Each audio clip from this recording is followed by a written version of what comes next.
Vamos entrar na tua história, então, na tua experiência pessoal. Com que idade foi? Com 14 anos que tu se tornou ou começou a se tornar uma garota trans? É isso? Eu já tinha identificado. O que eu não sabia explicar era o que eu era. Porque até eu conseguir chegar nesse lugar foi difícil porque eu não tinha capacidade, eu não consegui deslocar. Então, pra mim, eu sempre fui crescendo como alguém indefinido. No entanto, uma vez eu tava brincando com um menino na rua, olha só, brincando com um menino na rua, né? Fazendo o quê, será, né? A gente tava na rua, brincadeira foi e tal, e eu toquei ele. Ele me abraçou por trás assim e eu falei, eu vou me soltar daqui. Mas como eu já era malicioso e eu já sabia como que eu ia provocar a situação, eu fui, peguei na genital dele, apertei assim e soltei. Quando eu soltei, aquilo ali na cabeça do adolescente um pouco mais velho, deu aquele flash.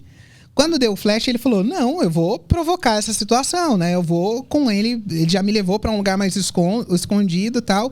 E ali a gente fez o que antigamente nós chamaríamos de troca-troca. Uhum. O que hoje as pessoas chamariam de educação sexual, natural, né?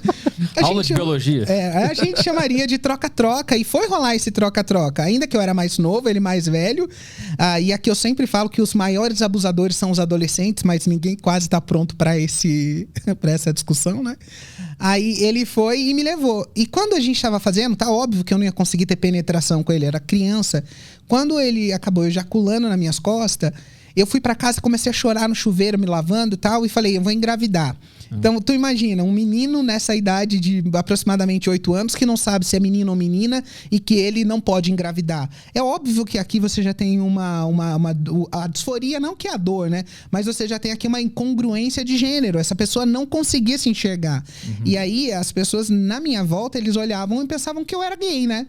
Mas não era que eu era gay, eu era um menino delicado. E essa delicadeza, dentro de um comportamento de uma mulher, ou numa mulher trans, iria cair muito bem. Uhum. Mas dentro de um menino não cairia bem, porque parecia ali o estereótipo que você quebrou o estereótipo da sociedade de masculinidade. Uhum. Então eles me chamavam de bicha, né? Vão fazer o quê? Tu é bicha, né? Porque os meus irmãos também, né? Durante muito tempo. Mas eu sou super de boa, desencanado. Mas eu não sabia quem eu era. E aí os meninos que estão sempre em volta, eles estão atentos a tudo isso. Então um flash de feminilidade cativa eles. Eles não vão assumir, né? Os caras hétero. Né? Eles depois, né? A gente sabe que eles são héteros na fala, mas depois na vida, assim, a gente sabe que todos eles sempre brincaram, fizeram alguma coisa, né? Era até uma pegadinha, sei lá, né? Eu não acredito 100% que não, mas enfim. Mas eles seguiram a vida normal e eu não, e eu tô naquele conflito. E eu vou passando esse conflito desde os 7 anos de idade, que dali eu já tinha tido essa percepção que tinha alguma coisa diferente, mas não sabia o que era. E aí eu tinha um caderno que antigamente era como que é? Papel de carta, que era uns desenhinhos bem feminino. Eu tinha uma coleção dessa, era só as meninas que tinham. Uhum. Eu ia escrevendo, eu vou casar com fulano de tal, com fulano de tal. Então você imagina, era totalmente um comportamento feminino dentro de uma identidade masculina. Uhum. Era incompatível. E eu fui vivendo isso durante muito tempo. E aí eu não sabia como sair dessa realidade, como viver, nem sabia o que é, e quem eu era, e nem as possibilidades que tinham. Uhum. Até que eu fui pro ensino médio. Quando eu chego na escola e tal, ali é o momento que eu vou me deparar, então, com esse mundo, eu acho, mais hostil. Hoje a gente vê, né, as pessoas estão batendo muito contrário ao bullying, ao sofrimento.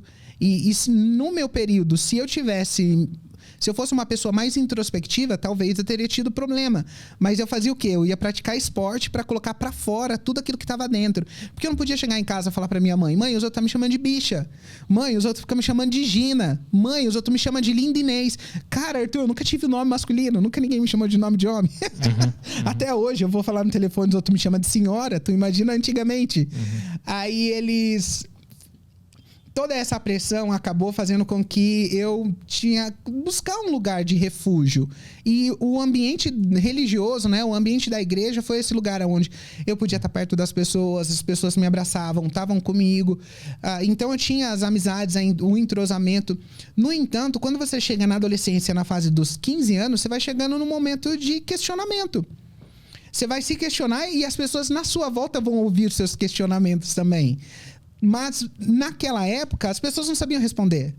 Elas não sabiam como lidar com isso, como hoje. Hoje, um menino que vem lidar com questões da sexualidade, conversar comigo, cara, é óbvio, eu consigo tratar com uma pessoa. Além de ter um conhecimento técnico, eu posso falar também de experiência. Mas lá não tinha isso. Era as pessoas deduzindo o que era. Até que, com 15 anos, a Malhação veio e colocou um personagem que era igual eu. Aí a Malhação mostrou pra mim que ele e eu éramos a mesma pessoa. Falei, cara, eu sou igual ele. E agora eu queria viver igual ele. Fui pra escola vestido igual ele. E as pessoas me chamaram como ele. É identificação, né? Quem era esse personagem? Não lembro. Era o Sócrates. Não sei se você lembra da Malhação com a Samara Felipe. Puta, eu assistia, mas eu não tô lembrando. Eu gravava no VHS pra poder assistir depois da aula. Eu não tô lembrando. Quando a gente tinha o Cabeção, a gente tinha a Samara Felipe, a gente tinha o André Marques, se não me engano. Vagabanda. A Vagabanda. E aí colocou esse cara que tava vivendo a mesma coisa que eu. Eu falei, cara, eu sou igual a ele. Só que eu entrei num momento de rebeldia. Agora eu vou entrar no meu momento de rebeldia mesmo. Porque durante tanto tempo eu fiquei com aquilo guardado sem saber quem eu era. E aí eu fui pra casa dos meus avós e encontrei um cara que era homossexual e falou pra mim, você é igual a mim.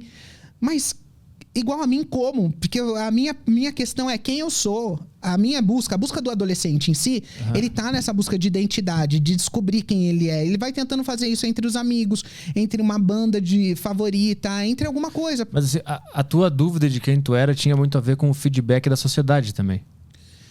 Ou não? Eu acho que não. Eu acho que tinha mais a ver comigo mesmo. De eu enxergar quem eu era no mundo. De eu me olhar no espelho e saber quem eu era. Porque aqui a gente tá pensando que eu tive uma incongruência de gênero, né? Então eu tinha essa questão de olhar e não me ver. No entanto, eu fui me ver a primeira vez como pessoa e falar... Essa pessoa sou eu quando eu transicionei. Só quando meu cabelo estava comprido, quando eu já tinha virado uma mulher trans, foi o momento que eu olhei e falei, agora eu sei quem eu sou. Porque isso não acontecia, obviamente, por conta dessa incongruência. É o que coloca aqui as pessoas em choque do movimento trans. Porque... nas declarações, é óbvio que qualquer pessoa vai notar que tem aqui uma questão. Mas eles vão olhar e falar assim, cara, a pessoa nasceu assim, ela vai ser assim pra sempre. A pessoa pode dizer isso na orientação sexual, porque é onde as pessoas tentam me atacar. Quer dizer que a sua orientação sexual, você vai ser gay pra sempre. Gente, eu não tô falando de orientação sexual, eu tô falando de identidade de gênero. Como eu me identifico? Eu fui uma mulher trans. E agora a pessoa dizer pra mim que eu não sou uma mulher trans hoje, isso é um fato. Eu não sou. Então há uma mudança aqui. Foi uma mulher trans. Eu fui, né? E a pessoa vai dizer, mas você nunca foi genuinamente. Mas, cara, como é possível fazer uma alegação? Quem é a pessoa que pode dizer por mim quem eu fui? Porque aqui a gente tá nesse lugar da identidade, de se assumir para a sociedade, de se assumir quem você é. Então, eu me enxerguei como pessoa a primeira vez foi quando o cabelo tava comprido. Eu falei, agora eu sei quem eu sou, porque não tinha mais o conflito. Mas para eu descobrir as pessoas trans, eu encontrei esse cara que morava perto da casa dos meus avós e ele falou pra mim, olha, tem uma discoteca, eu tinha 15 anos, imagina, tem uma discoteca aqui na cidade, você pode ir pra lá e lá você vai ver outras pessoas, tal. E eu fui, mas eu era criança, quando eu cheguei na porta não deixaram eu entrar. E aí eu vi um cara bonito, um cara charmoso e falei pra uma menina, falei, nossa, que cara bonito e tal. E ela falou, tu quer conversar com ele? Eu falei assim, mas conversar, não sei, né? Chama lá.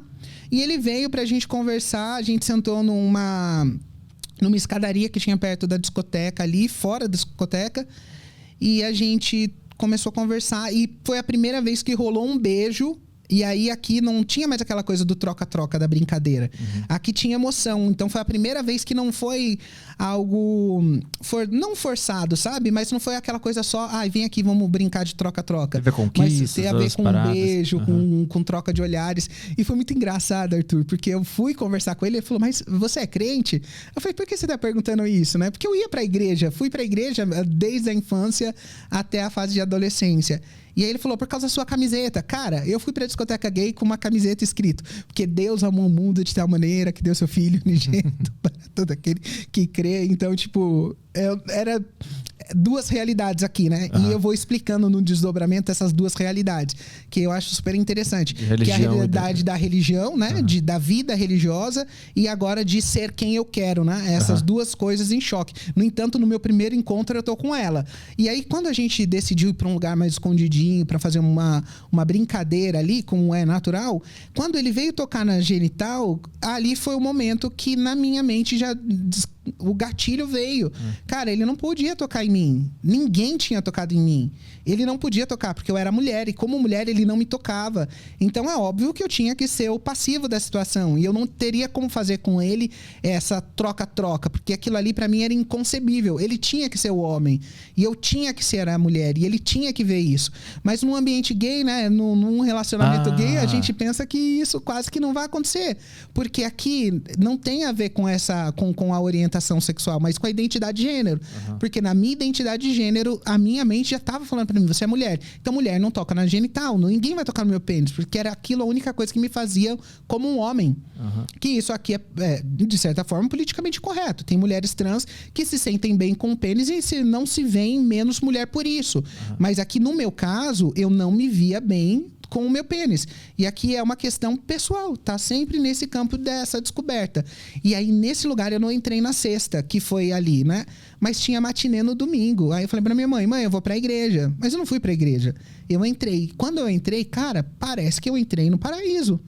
Porque daquele lugar onde as pessoas rejeitavam, xingavam, maltratavam, eu entrei para dentro de uma discoteca, um ambiente onde todas as pessoas que estavam ali dentro estavam felizes.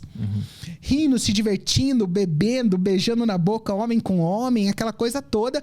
Cara, eu falei assim, aqui é o meu mundo. É isso aqui que tem pra mim, eu vou viver isso aqui. E eu sou muito intenso. Eu tenho uma intensidade, assim, e eu tenho uma questão que eu não quero ser os outros. Eu nunca busquei em nada, nem identificação muito, sabe? Eu nunca tive uma banda favorita, eu nunca tive uma música favorita. Eu não tenho nada disso, eu não quero ser ninguém, eu quero ser eu. Então, quando eu descobri aqui que eu poderia ser eu coloquei pra fora tudo que tava lá dentro. E aquele menino retraído já virou vou dizer assim, um tornado, cara. Eu saí daquele lugar de rejeição e abandono e fui pra um lugar de desejo, de busca, de satisfação. E aí eu mergulhei dentro dessa realidade. E os meus amigos diziam pra mim que eu era muito afobado. Porque eu pegava todo mundo. Eu queria 1, 2, 3, 4, 5, 6, sem limite ali. Porque eu não tava preocupado com não, quero beijar um, quero beijar outro. Ai, não. Na fala, né? Nossa, mas a senhora é muito vagabunda. Não, mas eu tava ali pronto pra me divertir mesmo. E aí aqui há essa mudança, então. Agora eu chego dentro do ambiente religioso e agora eu preciso decidir entre viver o que eu sinto e viver o que eu creio. Entre viver o que eu creio e o que eu sinto, eu decidi viver o que eu sinto. E aí eu conheci a primeira transexual. Mas quando tu disse que tu teve que escolher entre o que tu crê e o que tu sente, o que tu cria, assim que se fala? Cria, tava contradizendo o que tu sente? 100%. Mas como é que tu... E aí tu viveu o que tu sente, mas aí tu sabia que o que tu tava fazendo era errado, entre aspas? Dentro do meu coração, eu sabia que existia algo que estava incorreto. E aqui eu tô falando de uma experiência pessoal, né? Da tua experiência. Eu tô falando da minha experiência. Eu tô falando e eu acredito aqui, alargando um pouco mais o pensamento, que essa questão acontece com mais pessoas. Por isso que a gente vai vendo tantas pessoas que num determinado momento não aguentam mais e decidem mudar.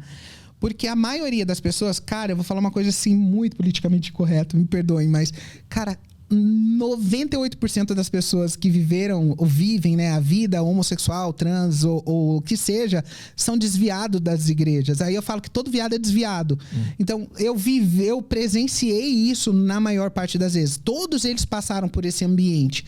Só que passar dentro desse ambiente, isso não vai ficar, de certa forma, dentro do nosso coração? Não já criou uma forma de você enxergar o mundo? É óbvio que sim, que aqui eu já tinha criado uma percepção de mundo. E eu vou criar uma nova agora. Então eu vou desfazer essa que a gente poderia chamar aqui de desconstrução. Eu desconstruí essa e construí uma nova. Então o Robert, até 15 anos, ele acreditava de um jeito, pensava de um jeito e vivia de um jeito. Agora eu abro mão de tudo isso e eu vou viver de outra forma. A partir daquilo que eu sinto, a partir das minhas vontades, a partir dos meus sonhos, dos meus desejos, e vou construir essa pessoa dentro dessa nova realidade. Que aqui eu vou dizer que eu vivo vivi a partir do sentimento. Então eu deixei o meu sentimento falar mais alto do que a fé, porque a fé não é sentimento, o crer não é sentir. Ela transcende, porque ainda que eu não sinto nada, eu acredito em algo que tem a ver com que está acima de todas essas minhas percepções, sabe? Não tem a ver comigo, tá além de mim. E aí, pode falar. Mas assim, uma coisa é o teu desejo sexual e as coisas que tu faz a partir disso, né? Outra coisa é ser uma garota trans, que é diferente, né? Completamente diferente. Só pra eu entender, então, tu tava de boa em ser uma mulher? A única coisa que saiu do controle foi a sexualidade que começou a... Aí aqui, nesse período que eu tô falando pra você, é o período que eu ainda não transicionei. Então, tô justamente nesse período de descobrir todas as coisas. Entendi. E aí eu tô descobrindo o mundo gay e descobrindo, me aceitando agora, me identificando como uma pessoa gay. Até que eu enxergo a primeira mulher trans. Quando eu olhei ela, eu falei, cara... Tu não é homem, porque ali não tinha um politicamente incorreto, né? Você podia falar normal, o povo não se sentia mal por ouvir essa realidade.